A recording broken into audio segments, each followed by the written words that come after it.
Hello everyone, how are you doing? This is MD Tech here with another quick tutorial. Today I'm going to show you guys how to turn off Voice Assistant or turn it back on Windows 10. So another word for this would be the narrator, and this should be a pretty quick tutorial and we're going to jump right into it. And we're going to start by opening up the start menu. So you just want to left click on the start button one time, and then there should be a gear icon on the left side here for most of you guys, and if you hover over it, it should say settings.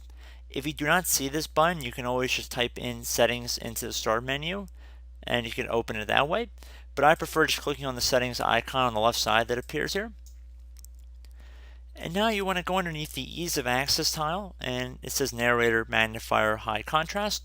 You want to left click inside that box one time, and then underneath narrator, if it currently is on like this, you want to just toggle it one time to the off position. So it should appear to be an empty box or empty oval right there. That means you'll know that it is off.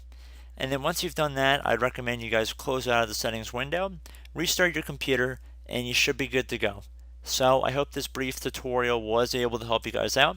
And as always, thank you for watching, and I will catch you in the next tutorial. Goodbye.